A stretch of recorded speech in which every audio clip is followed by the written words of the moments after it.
Muy buenos días a todas, a todos.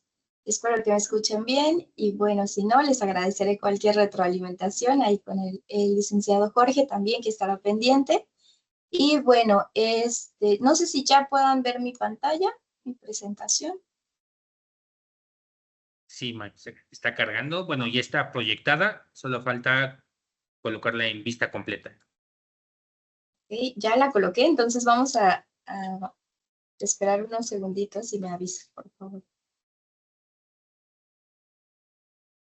Bueno, para comenzar, quisiera preguntar con qué profesionistas estamos interactuando el día de hoy. No sé si sea posible abrir el micrófono como para 2 o 3 participaciones, que me puedan compartir a qué se dedican, si son psicólogos, trabajadores sociales, abogados. ¿Me escuchan? Buenos días. Sí, buenos días. Hola, pues en este caso yo soy la directora de una residencia hogar para varones con discapacidad de intelecto, donde ellos habitan en residencia de domingo a viernes y son entregados a sus tutores para mantener el vínculo familiar vivo. De acuerdo, muchas gracias. De acuerdo. Bueno, pues vamos a comenzar. Yo creo que el tema que hoy nos atrae a esta reunión de prevención del maltrato infantil es un tema realmente importante para comprender, para analizar, para saber cómo podemos aportar algo a la atención e incluso, pues bueno, como resaltamos aquí, a la prevención. Siempre va a haber factores de riesgo y factores de protección. Y como introducción diría que a mayor cantidad de factores de riesgo, va a haber, pues obviamente, un mayor riesgo en la familia de pues ejercer un maltrato, ¿no?, sobre los menores. Entonces aquí todas y todos somos responsables de actuar, ¿vale? Entonces, pues bueno, vamos a comenzar. El objetivo de esta reunión, pues es que las y los participantes conozcan los signos, los síntomas y los efectos del maltrato infantil para implementar estrategias de prevención y atención que disminuyan los factores de riesgo en sus instituciones. Como les decía, aquí todo comienza desde la familia, desde todas las instancias en las que se desarrollan los menores. En el temario incluimos algunos temas como son la definición de maltrato infantil, tipos de maltrato, los signos y síntomas de sospecha de maltrato infantil, que voy a ir derivando en cada uno de los tipos. Y por último, estrategias de prevención del maltrato infantil. También agregamos aquí un marco normativo y algunas estrategias de contención psicológica. Les anticipo que el tema es muy extenso. Sí hay a lo mejor diapositivas que van a identificar con bastante texto. Sin embargo, me pareció importante colocar muchos detalles para que no se me olvidara nada para compartir. Y pues bueno, espero que sea muy enriquecedor. Desconozco si todos tienen habilitado su micrófono, pero ahí, licenciado Jorge, si me puede apoyar en el caso de que haya alguna participación o alguna duda o comentario en el chat, o si puedan abrir su micrófono. Bueno, comenzamos con esto, que es lo más importante: definir o distinguir qué es el maltrato infantil.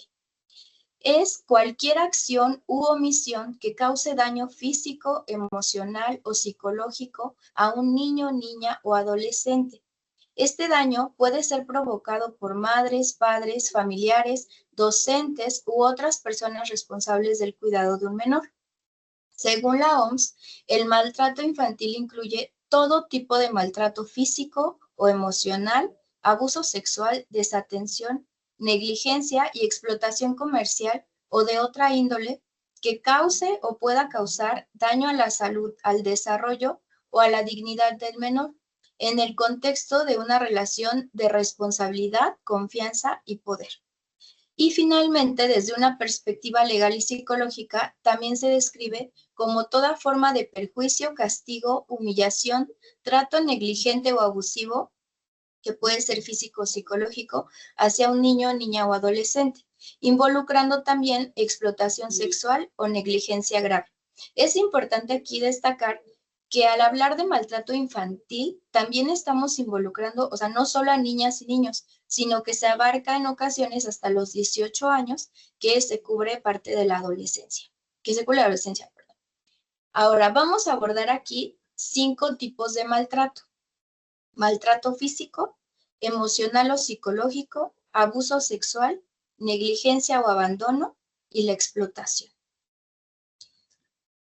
Para empezar, quisiera que alguien pudiera indicarme si conoce la diferencia entre signos y síntomas. Hola, buenos días. Buenos días. Soy Elvira Figueroa, directora de secundaria del instituto. La pregunta es la diferencia entre signos y síntomas, ¿verdad? ¿Sí? Síntomas, pues es algo fisiológico, ¿no? Bueno, signos y síntomas, pues es fisiológico, ¿no? Y signos podría ser algo que no se ve, pero a lo mejor se logra identificar. ¿Podría ser eso? Ok, ajá. Ok, bueno, pues muchas gracias. Como lo podemos ver en pantalla, ¿no? Hay una diferencia, no es lo mismo signos y síntomas, y no solo nos atribuimos a lo médico, sino también puede ser lo psicológico o algo más, ¿no? En el caso de los signos, exactamente son manifestaciones físicas o características de una enfermedad que pueden ser observadas, detectadas y medidas por otras personas. ¿Quién los percibe? Pues aquí es donde entramos los profesionales de la salud o algún familiar o persona cercana al menor. Algunos ejemplos pueden ser una erupción cutánea, temperatura corporal alta, una tos visible y respiración acelerada. Y como ejemplos emocionales, que igualmente son los observables por otros, pues podemos encontrar llorar, agitarse, cambios de comportamiento que se pueden observar, que se pueden ver. Y por otro lado, los síntomas, pues son las experiencias internas que una persona percibe y siente como un malestar o una sensación o una queja. ¿Quién los percibe? Solo la persona que los experimenta y puede sentirlos directamente. Algunos ejemplos de síntomas, y que me imagino que todos hemos pasado, es el dolor, debilidad, mareo, náuseas o fatiga. Y ejemplos emocionales pueden ser sentir ansiedad, tristeza, sentirnos irritables o en un estado de desánimo. ¿Qué quiere decir esto en resumen? Que los signos son algo objetivo, mientras que los síntomas son subjetivos. Esto es importante diferenciarlo porque a lo largo de esta presentación vamos a ir observando tanto algunos síntomas como los signos de maltrato. ¿Vale? Entonces, pues bueno, comenzamos con el primer tipo, que es el maltrato físico. Como saben, pues bueno, es una acción no accidental, ¿vale? Es algo Licenciada, intencional. una disculpa. No estamos viendo el pase de la presentación. Ay, discúlpame. Ya las cambié. A ver, tú me dices si ahí se mueven o no se mueven. No se mueve, está congelada. ¿En cuál nos quedamos? ¿En la primera? Está en la portada. Ajá, Ay, no no, me digas nunca eso. cargó completamente. Ok, voy a dejar de compartir, una disculpa, y voy a volver a compartir. Igual les anticipo que a veces el internet aquí en las oficinas no es tan bueno. Igual, si gusta, le sugiero a lo mejor apagar su video. Yo creo que sí. A ver, vamos a intentar.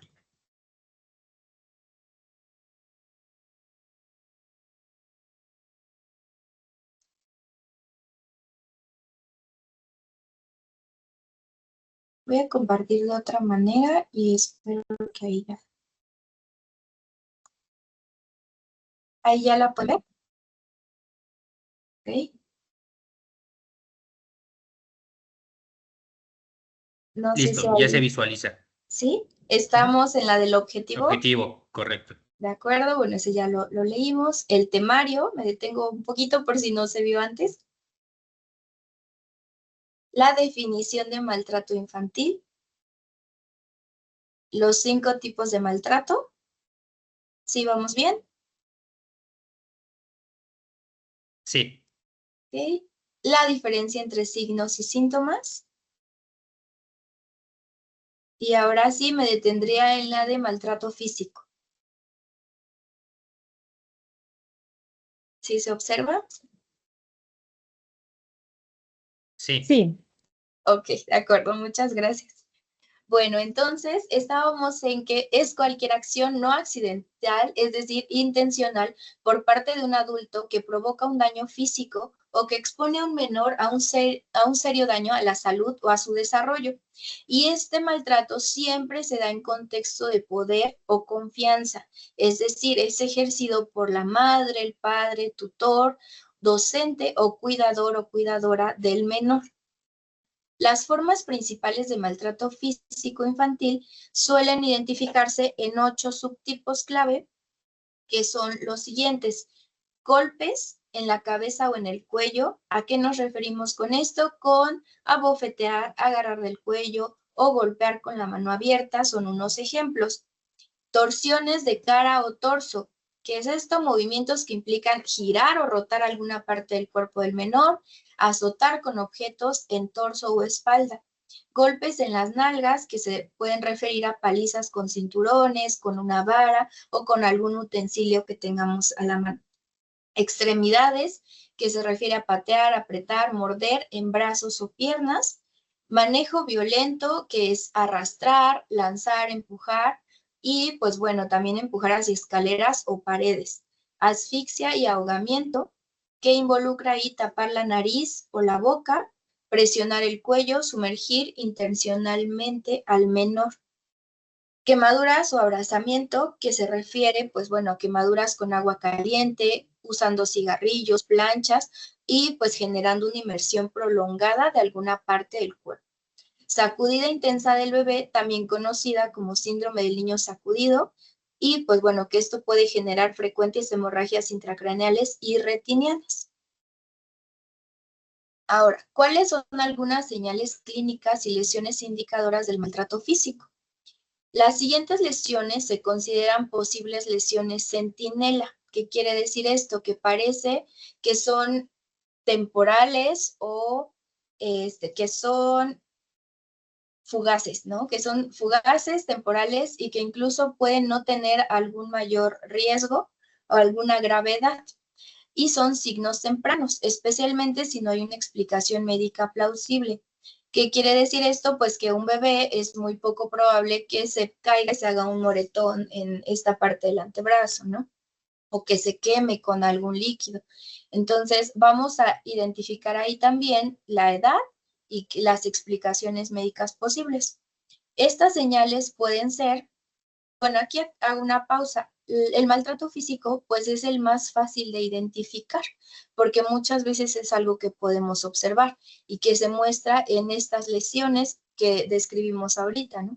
Los moretones o hematomas, que, bueno, generalmente tienen formas que reproducen las manos, los dedos, un cinturón, un cable, la marca como tal del utensilio o del objeto con el que se realizó un golpe, especialmente en zonas no habituales, que pueden ser la cara, la nuca, la espalda o, pues bueno, una región respectiva al desarrollo del menor. También una lesión por quemadura sospechosa, que quiere decir que veamos líneas nítidas de inmersión, quemaduras en genitales o nalgas, fracturas incomunes en menores de 2 años, las fracturas conocidas como en espiral, que quiere decir que, pues bueno, hubo una torsión ahí, de huesos largos, costillas fracturadas, no atribuibles a caídas normales. Mordeduras humanas en forma ovalada o semicircular, normalmente que corresponden a mordidas de adultos, ¿no? Lo vamos a identificar por el tamaño. Huellas de asfixia, que pueden ser marcas severas en el cuello, equimosis lineales por presión. ¿Qué es la equimosis? Pues bueno, alguna decoloración del tono de nuestra piel. Aquí sí es importante también señalar, no siempre tenemos acceso a estas zonas de los niños, ¿no? A todas las partes del cuerpo de un niño. Por eso preguntaba en un inicio cuál era nuestra profesión, si teníamos alguna cuestión de estar en instituciones de salud o médicas, porque de esa manera sí podemos identificar algunas lesiones. Sin embargo, también recordemos que esto lo podemos compartir con padres, madres, cuidadores, responsables de crianza, para que puedan identificar este tipo de señales o lesiones. En cuanto al daño psicológico, podemos saber que aunque una lesión física sea visible y momentánea, desencadena una cascada de respuestas que son hiperestimulantes por estrés tóxico. Activación excesiva del eje cortisol, es decir, hay una activación excesiva de cómo regular o cómo moderar mi respuesta ante el estrés, siendo más nociva en etapas tempranas del desarrollo cerebral y emocional. Hay un impacto en el corto plazo, que es en la infancia y niñez temprana, y esto, pues bueno, cuando ocurre durante la primera infancia o la preescolar, se sabe que los efectos son particularmente graves. Se muestra ansiedad constante, miedo a ser castigado, una alerta excesiva, insomnio o terrores nocturnos.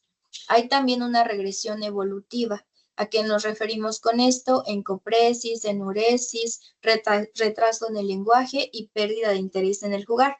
Es decir, si el niño o niña ya iba al baño, ya había dejado el pañal, ya no se hacía pipí, popó en la cama, pues bueno, o en la escuela incluso, vuelve a tener estas conductas. Hay una regresión evolutiva. Hay una pérdida de intereses, quizá ya no quiere jugar con sus compañeros, ya no quiere jugar en casa. Y bueno, también hay una identidad fragmentada, que es un sentimiento de no ser digno de afecto. Percepción del cuidador como fuente de terror y evitación. Y esto pues lo vamos a poder observar. El niño evita estar con ese adulto, le causa terror, hace algunos comentarios, ¿no? Incluso podemos escuchar esto, ¿no? De no me merezco que me quieran, y bueno, etcétera.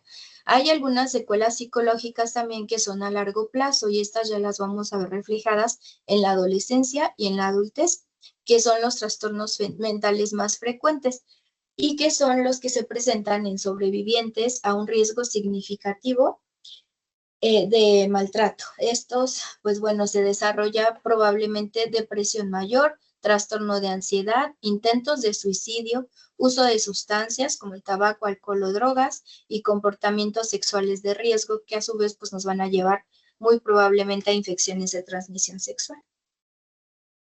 Hay algo muy significativo en este tipo de maltrato, que es el síndrome de estrés postraumático complejo. Cuando el abuso es repetido crónico, pues ha descrito un patrón sintomático más complejo que se conoce con este nombre. Sus dominios incluyen apego inseguro o una mezcla de dependencia y repulsión a las personas, disregulación emocional, que lo vamos a ver reflejado en ira explosiva o inhibida, llanto persistente, la disociación, que bueno, pues es como una amnesia selectiva, una desconexión emocional, déficits cognitivos, que sería pues en la atención, memoria, en el lenguaje y en las funciones ejecutivas, que van más de la mano con no saber planear, no saber organizar, el autoconcepto negativo y fragmentación del yo, que se refiere a sentir vergüenza, culpa y estigma. El deterioro neurocognitivo y físico, pues bueno, hay estudios que indican un menor volumen de materia gris en las zonas prefrontales del cerebro, en adultos que fueron disciplinados con violencia física en la infancia. También se ha reportado que hay bajos puntajes de coeficiente intelectual y déficit en la memoria de trabajo y el autocontrol. En otros casos, se ve reflejado en el desapego en el rendimiento escolar, en la repetición de los cursos o en el abandono escolar. En cuanto a los efectos emocionales y relacionales sistémicos, los niños maltratados tienen mayores riesgos de entrar en dinámicas violentas ya cuando son adultos, es decir, violencia interpersonal o incluso también ellos perpetrar abusos, establecer relaciones afectivas superficiales o abusivas y tienden a desconfiar del otro o incluso a idealizar al agresor, un fenómeno que se conoce como apego traumático o vínculo traumático, del que no pueden romper relación con su agresor porque genera una dependencia o sentimientos de culpa también. No sé si hasta ahí vamos bien, espero que sí. Pasaríamos con el tipo 2, que es el maltrato emocional o psicológico. Se trata de acciones u omisiones persistentes por parte de personas con responsabilidad sobre un menor, que dañan su desarrollo emocional y su autoestima. Es importante destacar esto, el maltrato emocional o psicológico quizás no deja lesiones físicas visibles, pero sí causa efectos profundos en el menor, en la vida del menor, en su desarrollo. Las formas principales de maltrato emocional o psicológico son humillaciones, que se refiere a ridiculizar ante otros o a etiquetar, amenazas. Aquí escuchamos frases como: si no te callas te voy a pegar, te voy a dejar solo si te portas mal, si no haces lo que digo ya no te voy a querer, o hacer gestos intimidantes, e incluso pues el más conocido, que es como amenazar levantando la mano, ¿no? De que les van a pegar a los niños. El control y rol invertido, que se conoce como parentificación. Esto se refiere pues a cuando los niños toman un rol que no les corresponde, cuando se ven obligados a cuidar de un hogar, a cuidar de sus hermanos e incluso a convertirse en un consuelo emocional del adulto con el que viven. La manipulación es, escuchamos frases también como: si no haces esto, no te voy a querer más, eres un buen niño, por eso debes de hacer tal cosa. Estar ejerciendo una presión a través de la culpa o el miedo. También tenemos el rechazo o desatención emocional. El adulto ignora o invalida la presencia y las necesidades afectivas del niño. Aquí estamos también viendo lo de invalidación emocional. O sea, no, ¿cómo te vas a sentir ansioso? ¿Cómo te vas a sentir triste? ¿No? Pensamos que los niños tal vez a veces no tienen por qué sentirse así. Indiferencia o negación afectiva, se retira un estímulo emocional, que pueden ser las caricias, los elogios o las palabras de aliento, incluso esta aplicación como de la ley del hielo, ¿no?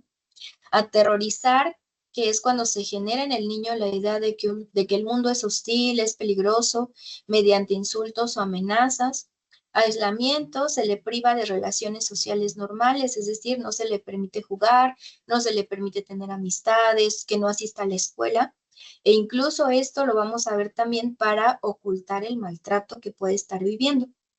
La corrupción o explotación, que bueno, se anima o se induce a conductas inapropiadas que pueden ser delictivas, autodestructivas, sexuales y de beneficio, por supuesto, pues para el adulto.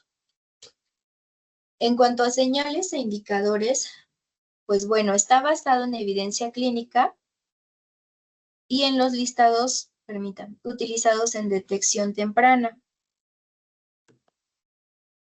Espero que sí, me están comentando que voy un poco lenta en las diapositivas. ¿Sí pueden ver las señales e indicadores? Sí. Ok, bueno, pues aquí hay varios tipos de indicadores. Vamos a comenzar con los emocionales. Podemos observar baja autoestima, emociones identificadas como de no importo, tristeza persistente, ansiedad, temor excesivo, fobia sin explicación aparente, vergüenza y o culpa extremas y sentimiento crónico de ser una carga.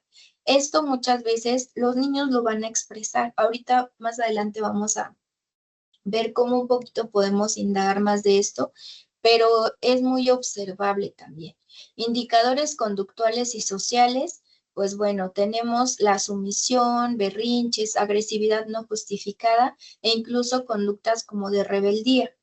Hay un retraso emocional no acorde a su edad, lo que les planteaba hace un momento, similar al otro tipo de maltrato, que es precisamente la regresión en el control de esfínteres, que empiezan a balbucear cuando ya tenían algún lenguaje, y la onicofagia, que se refiere a que es una compulsión por estarse mordiendo las uñas. Todo el tiempo se muerden las uñas o se comen las uñas. Escasa vinculación con pares, aislamiento voluntario, conductas sexuales inapropiadas, desde curiosidad prematura hasta la automatización de roles de adultos, que nosotros veamos que está ejerciendo alguna conducta sexual delante de otros niños, delante de otros adultos. Y niños padres, que era lo que les comentaba hace un momento, ¿no? Que generan otro rol, y exceso de responsabilidad con hermanos, ¿no? O con padre o madre, incluso también.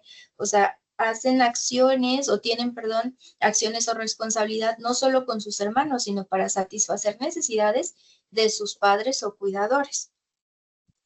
También hay indicadores físicos y somáticos. que pueden ser quejas inexplicables como dolores de cabeza, me duele el estómago, erupciones cutáneas o alguna alergia, alteraciones del sueño que pueden presentarnos como pesadillas, falta de apetito. Podemos darnos cuenta que puede haber autolesiones o automutilación.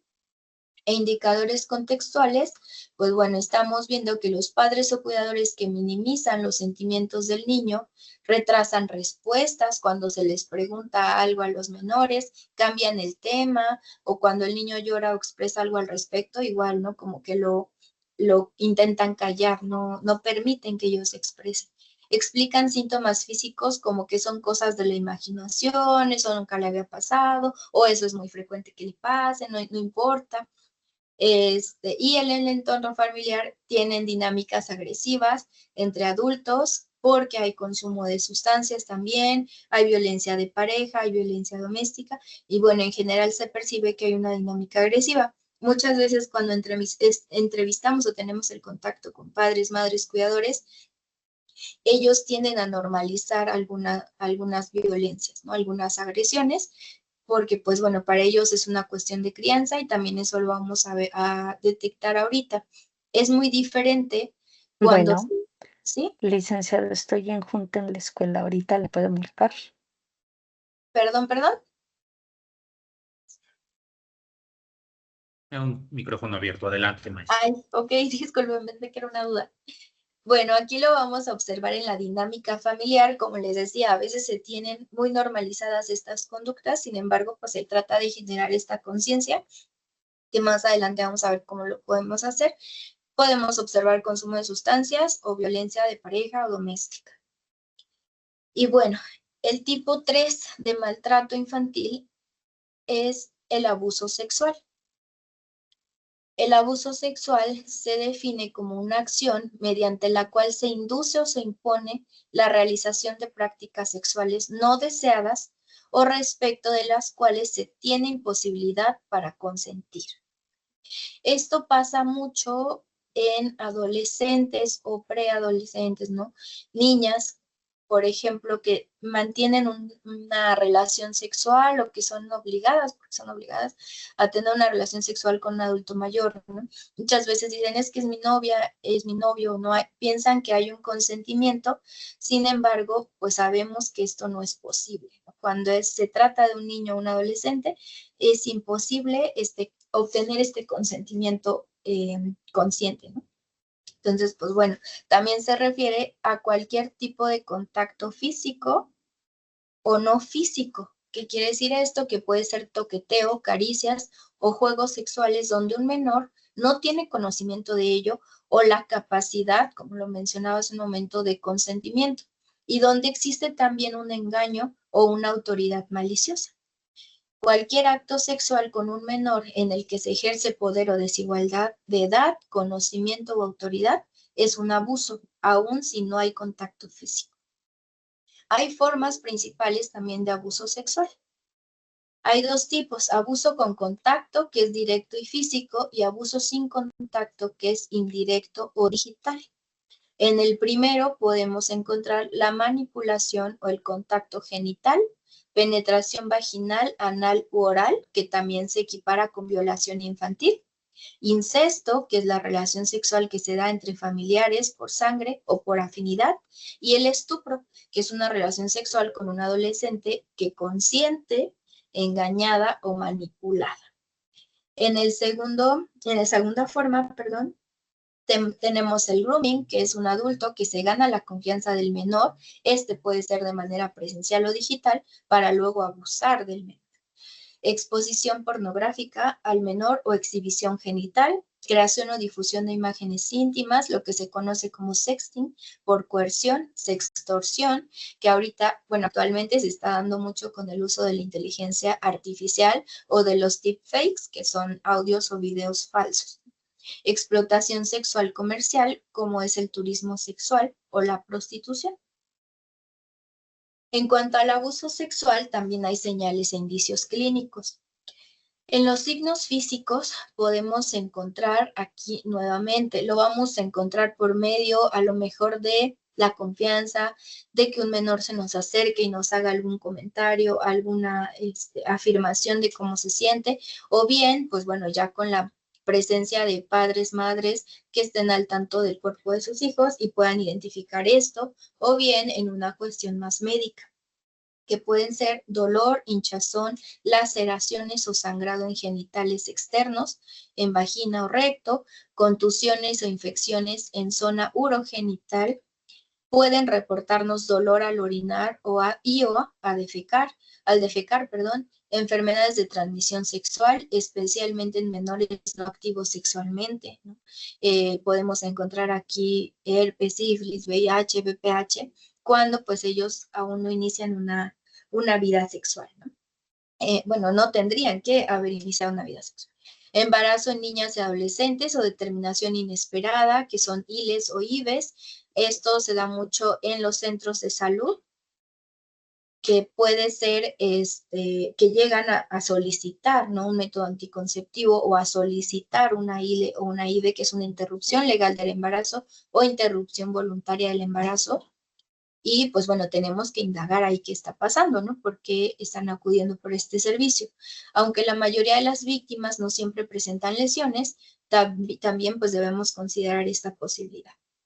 Cambios conductuales o emocionales, estos nuevamente son observables. Hay un comportamiento sexual inapropiado para su edad, hay un conocimiento muy explícito de la sexualidad, la masturbación compulsiva o la seducción. Hay miedos intensos, por ejemplo, al ir al baño o hacia ciertas personas, rechazos al vestirse o bañarse delante de algún adulto. Hay regresiones también, enuresis, balbuceo, berrinches súbitos, pesadillas o sueños sexuales, cambios en su rendimiento o relacionamiento escolar, es decir, pueden aislarse, pueden retraerse, o bueno, hay retraimiento u hostilidad también, no pueden presentar una hostilidad hacia sus compañeros. Y conductas autodestructivas, que puede ser, perdón, un segundito. Hay conductas autodestructivas o fugas de casa. Y también, bueno, suelen ser niños, niñas, adolescentes hipervigilantes que están todo el tiempo alertas y con temores constantes. Hay consecuencias, por supuesto, consecuencias a corto y mediano plazo, a largo plazo. En las primeras podemos ver ansiedad, trastorno de estrés postraumático, del que ya les hablaba al inicio, hiperactivación, flashbacks, pesadillas, depresión, baja autoestima y aislamiento social, sentimiento de vergüenza y culpa intensa, especialmente cuando el menor piensa haber cooperado en un acto sexual. A largo plazo podemos ver disfunciones sexuales, retraimiento erótico, promiscuidad como forma de regulación. ¿Qué quiere decir esto? Que pues bueno, van a tener muchas parejas sexuales como forma de querer entender que eso es algo normal, que eso se puede hacer y que no causa como mayor daño. Como compensar, como forma de regular. Dificultad para establecer intimidad o revictimización, el hecho de ir contando esto que le sucedió y pues genera una revictimización. Sus secuelas dependen de múltiples factores, pueden ser individuales y contextuales, por supuesto la edad, el apoyo, la comorbilidad de otro tipo de maltratos, de otro tipo de enfermedades y el entorno en el que se van a desarrollar. Por eso es muy importante pues el tema de la atención y de generar redes de apoyo. Datos relevantes en México. Lamentablemente en México solo 1 de cada 1000 casos se judicializa y apenas el 0.2% concluye en sentencia. Apenas hubo una reciente modificación a la reforma penal que declaró que los delitos sexuales contra menores no prescriben, reconociendo el derecho al tiempo de las víctimas para denunciar. ¿Qué quiere decir esto? Que las víctimas pueden denunciar en el momento que ellas lo decidan. No hay un tiempo establecido para denunciar un delito sexual, no prescribe. Y bueno, vamos con el cuarto tipo, antes de pasar a un receso, que sería la negligencia y el abandono. Es una forma de maltrato caracterizada por comportamientos de omisión de parte de padres, madres o cuidadores que ponen en peligro la salud, el desarrollo o la dignidad de un menor. Aquí estamos hablando de omisión, ¿vale? Lo que se conoce con mayor regularidad es la omisión de cuidados. Un subtipo clave que se define cuando la o las personas responsables dejan a un menor sin supervisión ni acompañamiento durante periodos prolongados sin la presencia de una persona adecuada que cubra sus necesidades básicas. Este tipo de maltrato suele ser la forma más frecuente identificada en los registros oficiales y estudios académicos. Mucho del trabajo que realizamos en DIF. Tipos de negligencia y sus formas. Bueno, pues se distinguen 5 tipos fundamentales. Es la negligencia física, que se refiere a la omisión de satisfacer necesidades básicas como alimentación, higiene, vivienda o vestimenta. La negligencia médica, que es no atender citas, tratamientos o cuidados de salud necesarios. Negligencia emocional, que se refiere a la indiferencia, rechazo o falta de vínculos afectivos. Negligencia educacional, no garantizar el acceso a la escuela ni apoyos especiales si son necesarios. Y negligencia de supervisión, que se refiere pues básicamente a dejar al menor sin vigilancia y o en situaciones de riesgo. Adicionalmente, se reconoce como forma propia la negligencia por abandono cuando el adulto responsable deja al menor completamente desasistido. Y estas categorías lamentablemente no son excluyentes. En muchos casos coexisten. Se puede dar en un solo caso estos 5 tipos de negligencias. Y bueno, ¿cuáles son las señales y factores de riesgo? En esta negligencia y abandono, principalmente lo podemos observar porque no asisten a la escuela, abandonan la escuela o tal cual asisten muy no asisten, frecuentemente a la escuela.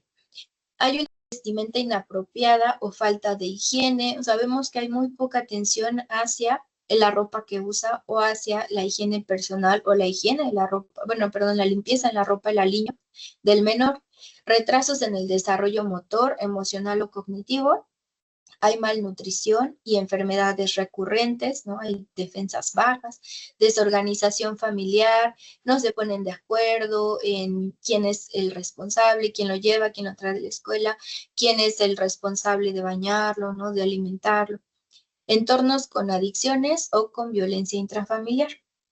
En cuanto a los factores de riesgo asociados, pues podemos ver que hay pobreza o carencia de recursos básicos, consumo de sustancias o trastornos mentales en los cuidadores, ausencia de redes de apoyo, disfunción familiar crónica, que se refiere a violencia o separaciones frecuentes, de que los padres se separan, regresan, se separan, regresan.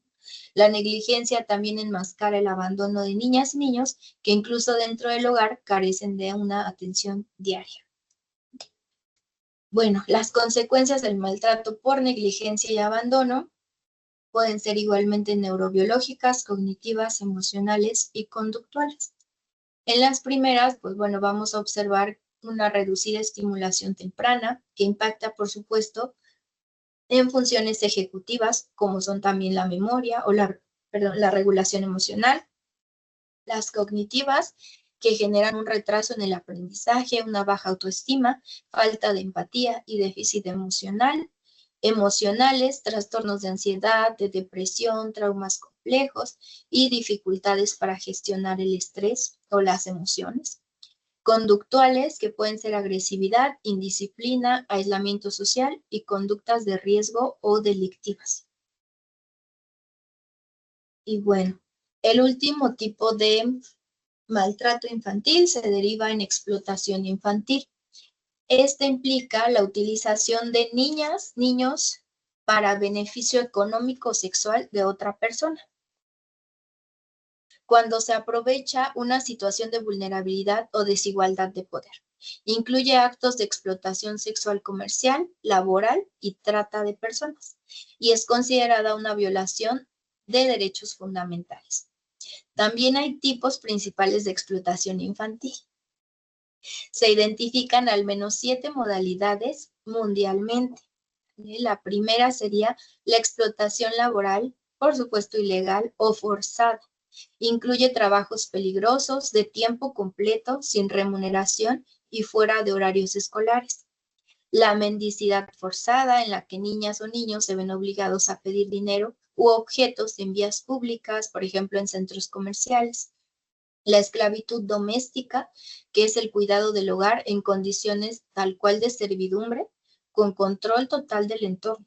No se les permite a ellos tomar decisiones en nada, se controla tiempos, lo que pueden ocupar, con quién pueden hablar. Niños, soldados o reclutamiento bélico en conflictos armados, matrimonio infantil, por supuesto forzado, o uniones tempranas, que lo vemos mucho en algunas comunidades, trata infantil, que es internacional o nacional, con fines de trabajo o explotación sexual, y pues bueno, explotación sexual comercial infantil, que incluye pornografía infantil, turismo sexual, prostitución infantil o sexting forzado, donde se intercambia dinero, regalos o afecto por sexo a los menores. Las consecuencias de este tipo de maltrato, pues bueno, son psicológicas a corto plazo, que pueden ser en días o semanas tras la experiencia, y es una respuesta aguda al trauma.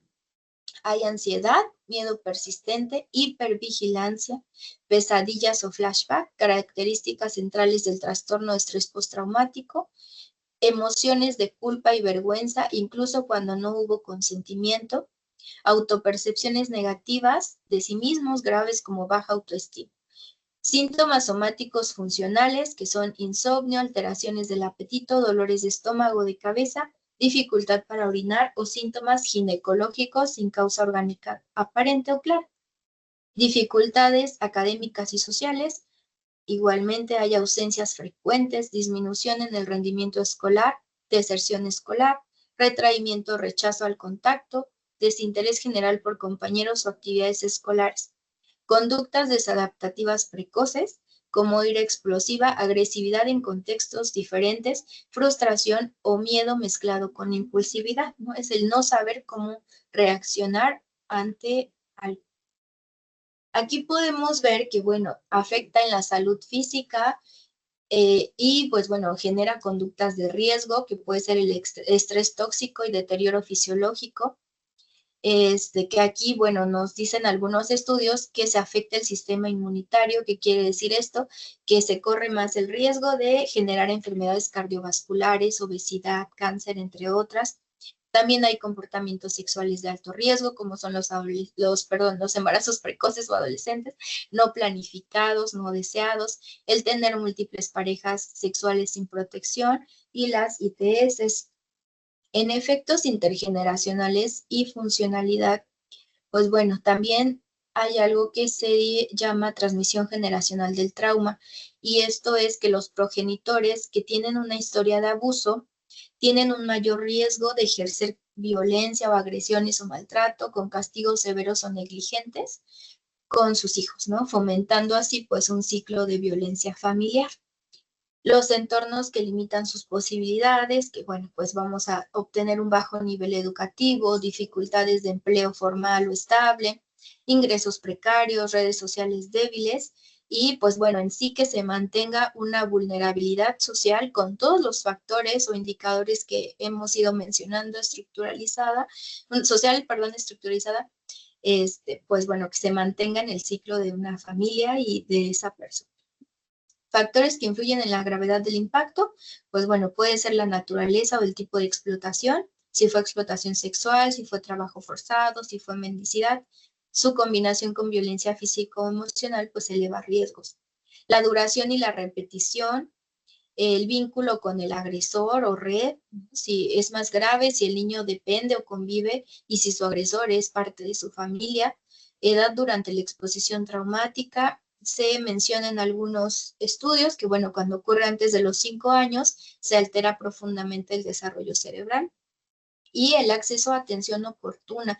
Eso es un factor que, pues bueno, es muy, que es lo que nos trae aquí también, el hecho de dar una atención oportuna, una intervención psicológica con enfoque informado por trauma, redes de contención y, bueno, también la intervención de una comunidad son los que reducen el potencial de un daño irreversible.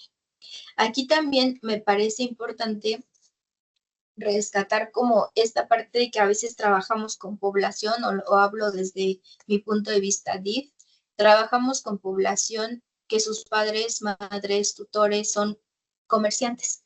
Es muy diferente el hecho de que el niño ocasionalmente no le enseñen este modo de generar su propio dinero, que puede estarles apoyando en un negocio familiar por algún tiempo, en algunas tareas sencillas, que le permita tener también una visión a futuro, diferente a todo el contexto que les acabo de dar sobre lo que es ya como tal el maltrato, la explotación infantil.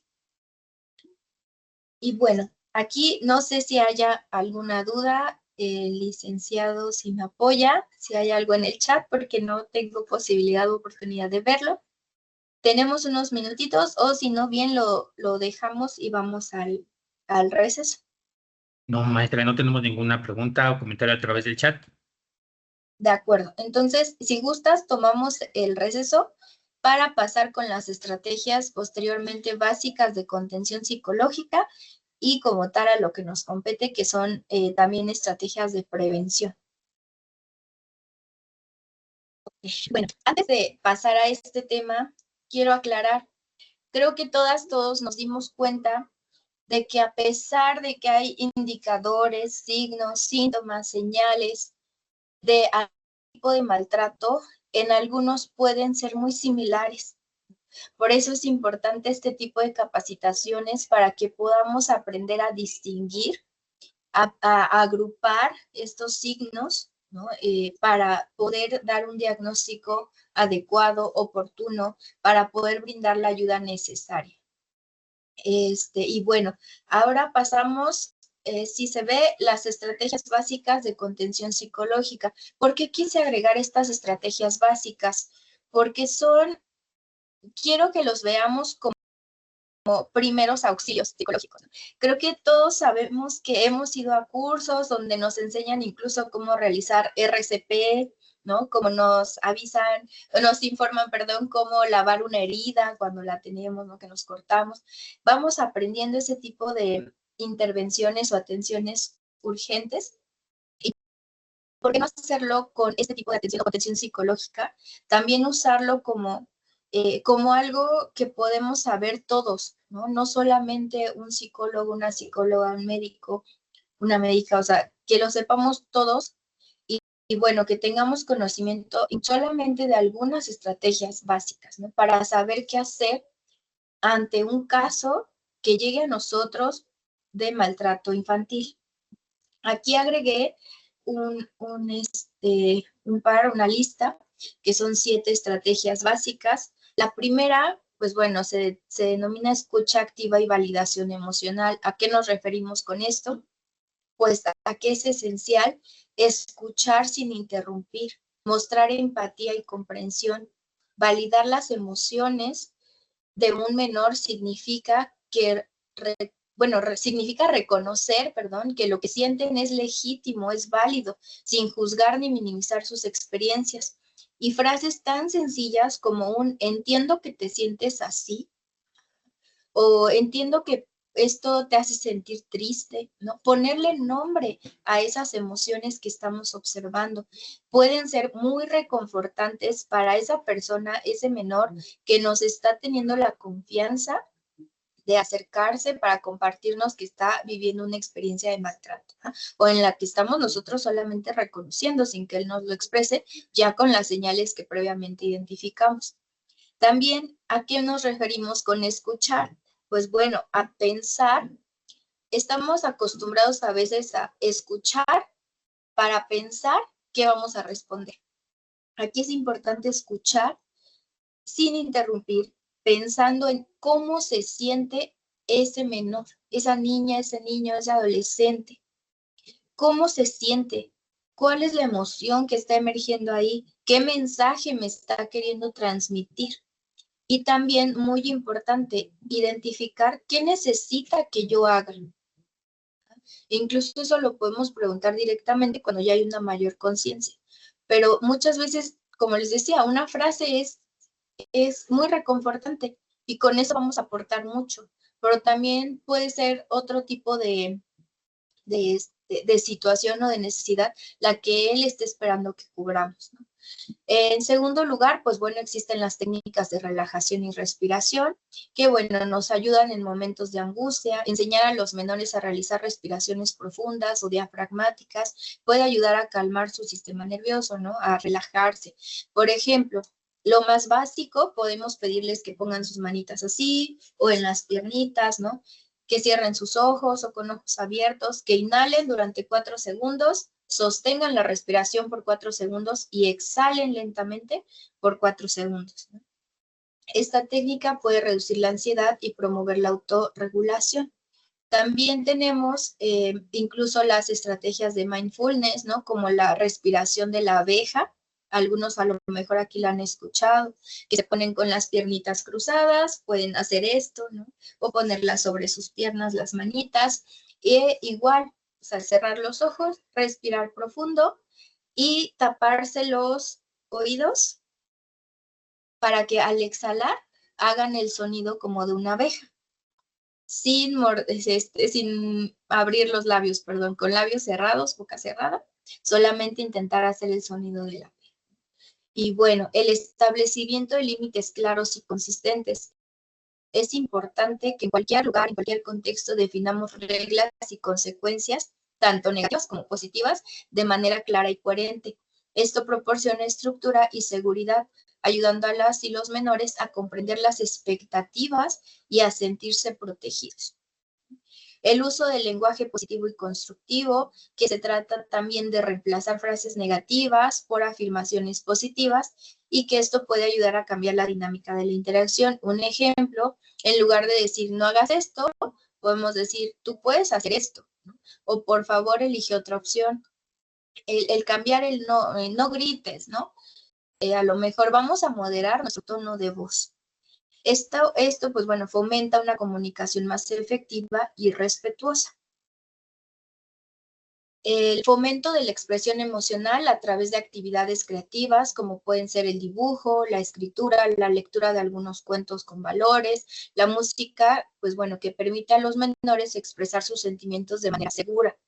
La creación de un ambiente seguro y de confianza, pues bueno, es fundamental que los menores sientan que pueden confiar en un adulto, que ese adulto los va a acompañar en este proceso por el que están pasando. Esto se logra siendo coherente, respetuoso y mostrando interés genuino por su bienestar. Muchas veces también, pues bueno, vamos a hacer ese ejemplo a seguir de los menores y de los adolescentes, ¿no? Tenemos que ser coherentes también con nosotros mismos, ser muy conscientes de lo que decimos y lo que hacemos. Y pues bueno, las técnicas de contención emocional visual que pueden servir en algunos espacios, como son la técnica del semáforo emocional, el verde, amarillo y rojo, en donde los menores aprenden a identificar estados emocionales con colores, ¿no? Por ejemplo, ¿qué tan enojado estoy? En verde apenas están apareciendo algunas señales, en amarillo, híjole, ya estoy enojándome, y en rojo ya estoy por explotar, ¿no? O bien, pues en verde estoy tranquilo, estoy calmado, estoy alegre. En amarillo estoy un poco ansioso, preocupado, confundido. Y en rojo, pues a lo mejor estoy aterrorizado, estoy frustrado, estoy muy molesto. Y pues bueno, estas técnicas o estos métodos pueden ayudar a reconocer y gestionar sus emociones de manera efectiva. Ahora sí, las estrategias de prevención. Tenemos 4 niveles de estrategias de prevención. Voy a tratar de ser muy general porque, pues bueno, cada uno tiene su forma de trabajo, los temas que abordan desde sus instituciones. Igual al final podemos ser más específicos. Sí, pueden ir escribiendo en chat o abrir su micrófono al final para alguna duda o comentario. Pero bueno, si es demasiado general me avisan, es lo más detallado que pude expresarlo aquí. En el nivel familiar y comunitario, ¿qué estrategias de prevención podemos implementar? Pues por supuesto y en primer lugar, la capacitación a madres, padres, cuidadores y responsables de crianza. Entonces, aquí, pues bueno, les decía sobre los temas, ¿no? ¿Qué temas son los que queremos o podemos abordar con ellos? Pues bueno, va desde lo emocional, ¿no? Desde el reconocimiento y expresión, gestión de emociones, desde, bueno, más adelante lo voy a mencionar también, pero bueno, la crianza positiva, ¿no? Esta diferenciación de usos y costumbres.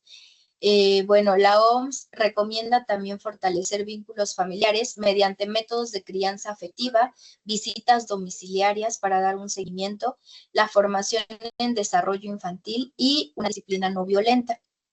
La implementación de programas en entornos comunitarios. Esto es, qué tanto podemos nosotros acceder a la comunidad para implementar programas, ¿no? Hay muchos a nivel nacional, hay muchos por institución. Proponer normas sociales equitativas, reducir desigualdades económicas, promover derechos humanos y limitar acceso a sustancias al interior del hogar. Crear conciencia, pues, de este tipo de consumo de sustancias y bueno, suena complicado esta parte de reducir las desigualdades sociales, pero yo creo que cada uno desde la instancia en la que nos encontramos podemos apoyar de alguna manera, incluso con programas sociales, no con comedores, o sea, hay algo que siempre va a poder aportar a este nivel familiar y comunitario. Incluso muchas veces, pues bueno, no podemos culpar a las personas, ¿no? De este maltrato, porque también son parte de un sistema. O sea, lamentablemente son parte de un sistema en el cual muchas veces hay vulnerabilidad extrema, hay condiciones en las que no se les puede dar un apoyo en servicios de salud, en empleos, ¿no? Entonces, bueno, es ahí un debate muy grande. Vamos también al nivel escolar, que bueno, aquí nos habla de la detección y prevención desde el entorno escolar. Docentes, directivos, a lo mejor administrativos, van a poder detectar en cada uno de los niños, niñas y adolescentes, cómo podemos intervenir, ¿no? Ellos son los que más conocen también a los niños. Si había de repente un niño que hablaba mucho en clase y a la semana siguiente pues ya está callado, se aísla, pues bueno, justo esto es como lo observable de lo que hablábamos hace un momento, ¿no? Pueden observar comportamientos atípicos, detectar las señales de maltrato e intervenir en tiempo. Y pues bueno, a nivel escolar también enseñar autoprotección, generar programas educativos sobre abuso sexual, talleres como por ejemplo cómo cuidar mi cuerpo, que enseñan a niñas y niños a reconocer sus partes íntimas, no privadas, a decir no y a saber pedir ayuda. Y también esto, pues bueno, involucrando a los cuidadores para identificar y apoyarlos emocionalmente. En el otro nivel, pues bueno, encontramos la autonomía y protección personal, que significa el conocimiento de los derechos sobre el propio cuerpo, los derechos de niñas, niños y adolescentes, enseñar límites personales, evitar imposición de afecto físico, ¿no? De saluden, de abrázalo, de tu tío, es mi amigo, ¿no? Le puedes dar un beso. Fomentar que los niños aprendan a decir no y sepan identificar situaciones incómodas. Y a los padres, pues, a escuchar estos mensajes de sus menores. Instituciones y formación profesional. Ahorita les voy a presentar un decálogo de acción del DIF que compartieron en febrero, bueno, que es la Procuraduría, bueno, el Sistema Nacional DIF y la Procuraduría Federal de Protección de Niñas, Niños y Adolescentes. Lanzaron este decálogo para abordar maltrato físico, psicológico, bueno, ellos lo llaman psíquico, negligencia y abuso sexual, fortalecer capacidades institucionales y de formación, capacitación a funcionarios públicos, profesionales de la salud, docentes y personal de protección para detectar, atender y prevenir casos de violencia o de maltrato, participación activa de niñas y adolescentes en esta creación de estrategias, en estas técnicas. La Red Nacional de Impulsores y Impulsoras de la Transformación involucra también, por ejemplo, a menores de 6 a casi 18 años en talleres, campañas y encuentros para difundir sus derechos y promover ambientes seguros, ¿no? Hacerlos partícipes de esta estrategia. Y bueno, aquí brevemente les compartí el decálogo de acción ante maltrato infantil que presenta el sistema DIF. Es un decálogo porque, bueno, pues son 10 tips, ¿no? El primero sería reconoce las señales. Es importante identificar signos y señales de violencia física, psicológica o sexual en niñas, niños y adolescentes. Observa y escucha con atención. En el número 2, brinda apoyo y confianza. Si una niña, niño o adolescente te cuenta que está viviendo algún tipo de violencia o maltrato, escúchalo sin juzgarle o llamarle mentiroso. Hazle saber que no está solo. Es importante crear un ambiente de seguridad y confianza para evitar que reprima la situación que está viviendo. No ignores la situación.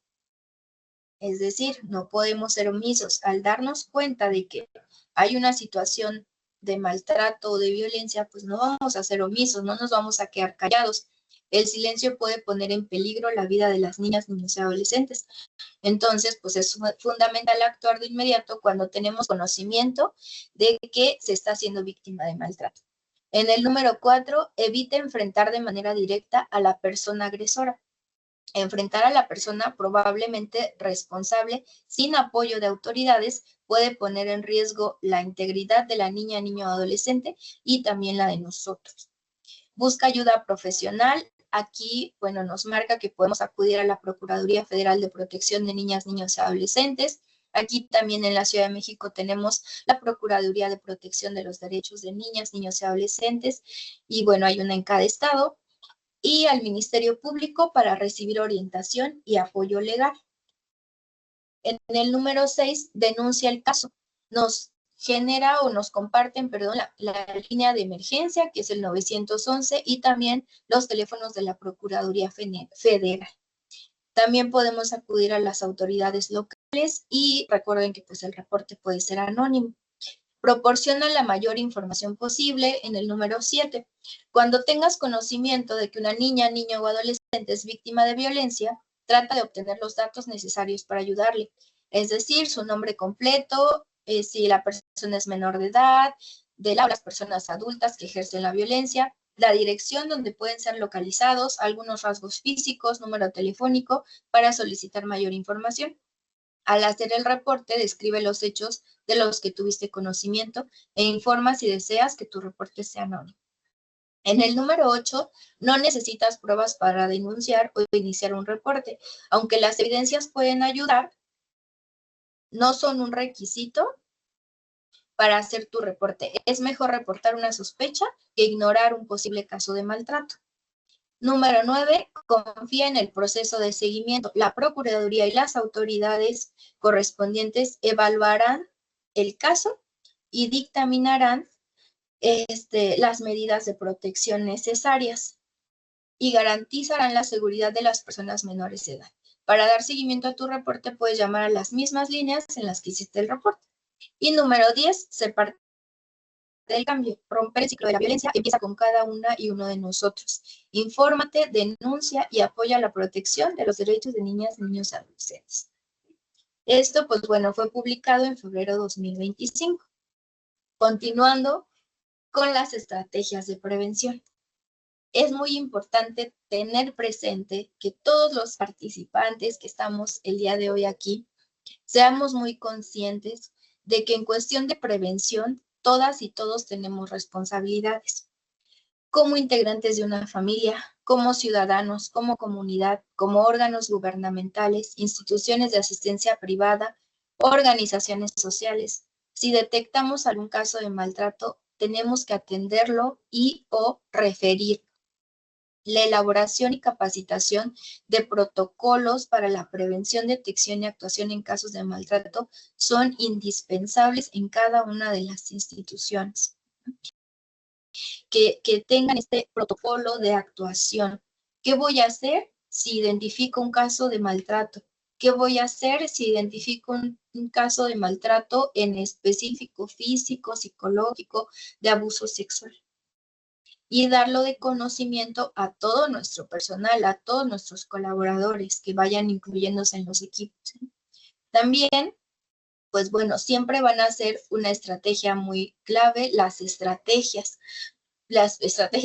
entrevistas, pero no solamente las entrevistas clínicas o educativas, porque no todos aquí somos psicólogos o pedagogos, psicólogas, pedagogas o médicas temas médicos, ¿no? Como lo decía hace un momento. Estas entrevistas pueden ser desde una parte muy ingenua, como lo decíamos hace rato, desde que un niño nos elige para brindarnos esa confianza, desde que un niño tiene confianza en nosotros para contarnos si está viviendo una experiencia de maltrato, esta entrevista se transforma tal vez a veces en alguna plática.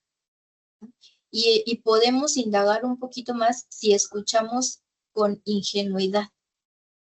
A lo mejor, y voy a poner 2 casos de ejemplo, ¿no? El primero sería, ¿por qué no has asistido a la escuela? Oye, llevas muchas faltas, ¿no? Es que me voy a trabajar. Bueno, no, más bien, pues no, mis papás no me traen a la escuela. Oye, ¿y qué haces cuando no vienes a la escuela? Pues a lo mejor nos va a decir, es que mi papá me lleva a trabajar. Sí, ¿y en qué trabaja?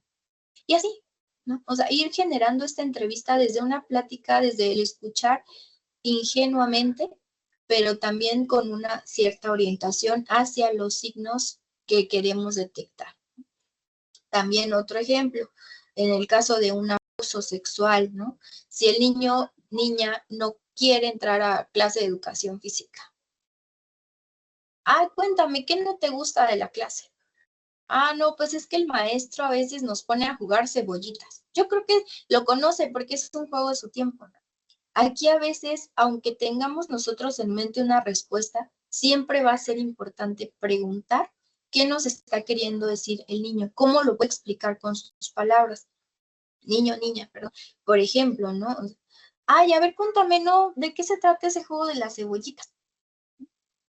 No, pues es que se pone atrás de nosotros y nos jala y a veces siento que toca mi cuerpo y no me gusta. Entonces ahí ya tenemos una breve explicación de lo que el niño nos diría. No hay que quedarnos con lo que nosotros creemos que puede definir, que sepamos todos. Hay que hacer preguntas ingenuas. Y bueno, pues ya también como tal, las entrevistas clínicas y educativas, que bueno, va a ser también en conjunto con la implementación de un tamizaje que permita un diagnóstico preciso y oportuno.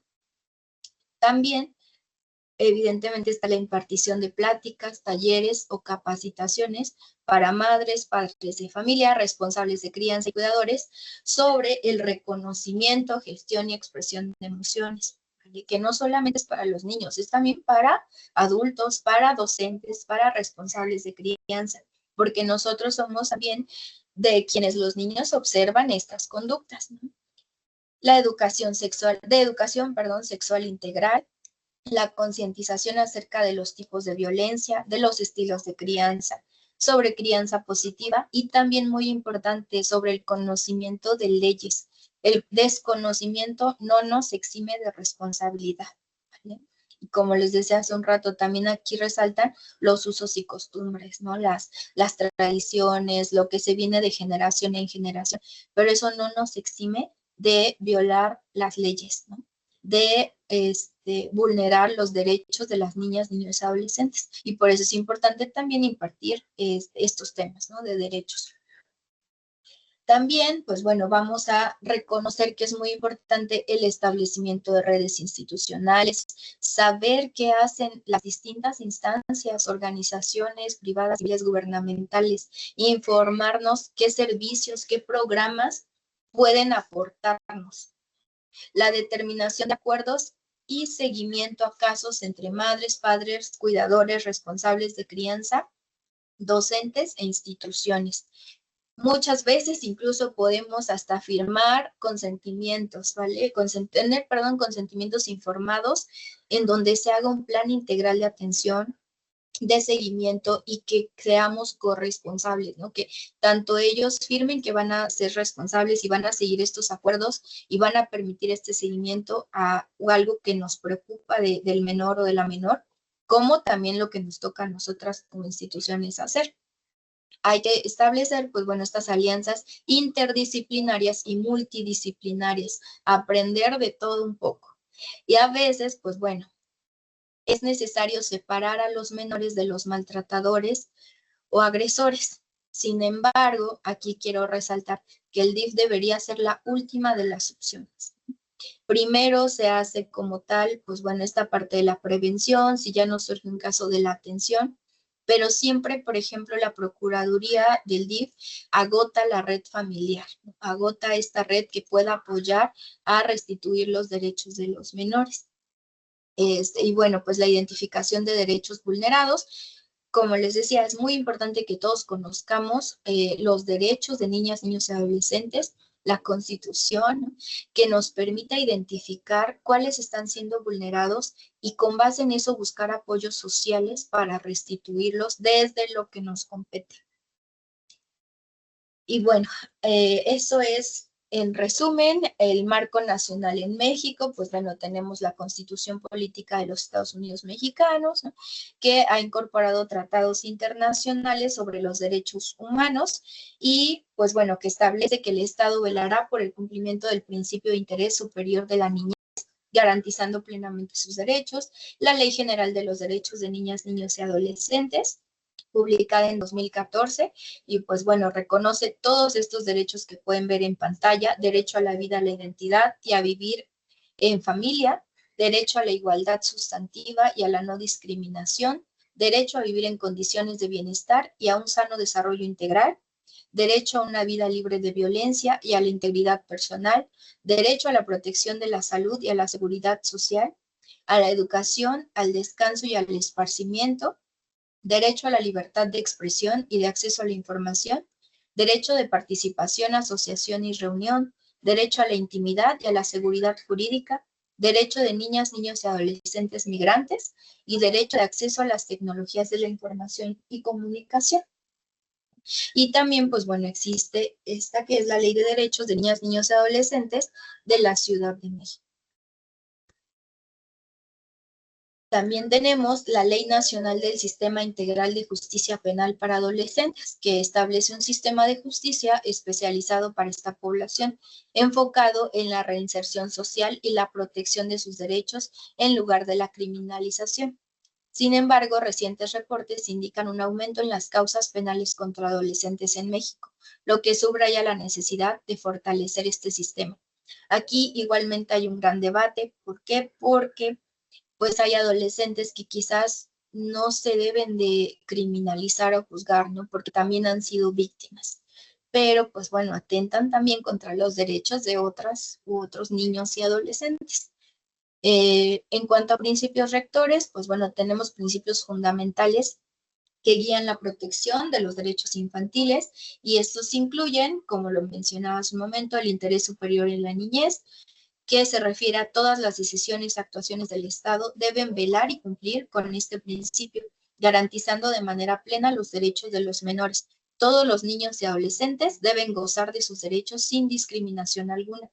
La participación: los menores tienen derecho a expresar su opinión en todos los asuntos que les afecten, siendo escuchados y considerados.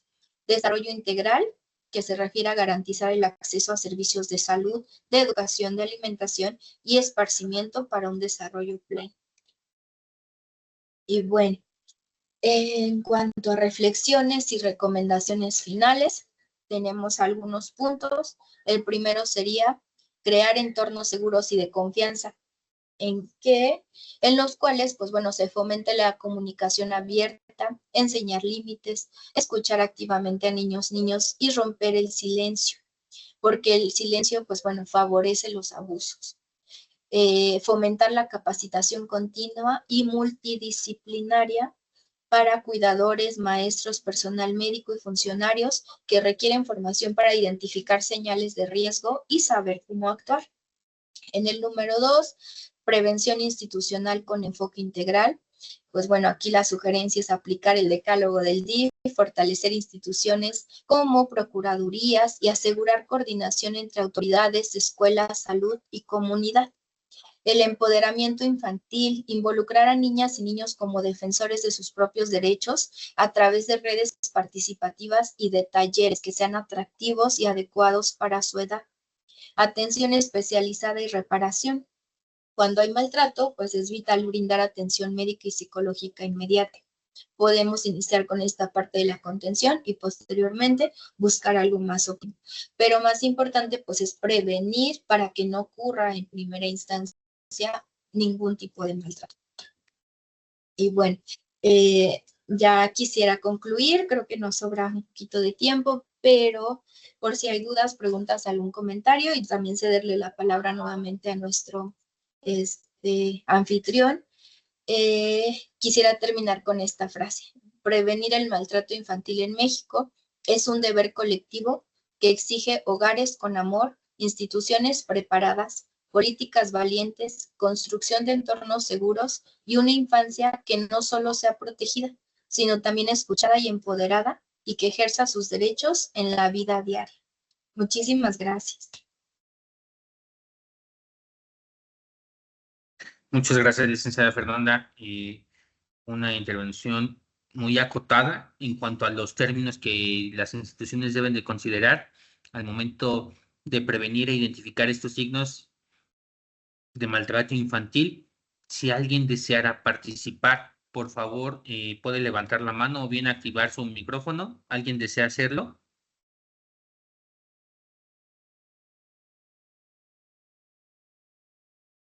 Igual también, si gustan, pueden escribir a través del chat, quien tenga habilitada esta función, y con gusto damos lectura.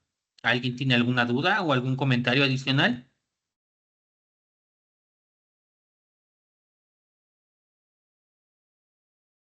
Adelante, Lupita. Fernanda, ¿nos puedes compartir tu presentación? Sí, sin problema, se las hará llegar el licenciado Jorge Adán. Gracias. Gracias, Lupita. Nos colocan que muchas gracias por toda la información, que es muy importante. Todo ha sido muy claro. Muchas gracias por toda la información. Si nadie más tuviera algún comentario, alguna solicitud, estaremos cerrando la actividad. No sin antes, si me permiten, voy a compartir rápido mi pantalla. Adelante, dirección. Quisiéramos hacerle llegar este reconocimiento a la licenciada María Fernanda Mucio Lora por haber impartido la actividad denominada Prevención del Maltrato Infantil. Firma la maestra Gabriela Lobato Belmont, directora de Programas Asistenciales de la Junta de Asistencia Privada. Muchas gracias, licenciada. Con gusto se lo haremos llegar vía correo electrónico. ¿Algo más que quisiera agregar? Muchísimas gracias. Perfecto, pues con eso estamos cerrando nuestra sesión. Muchas gracias a todas y todos por su participación. Que tengan un excelente día. Hasta luego.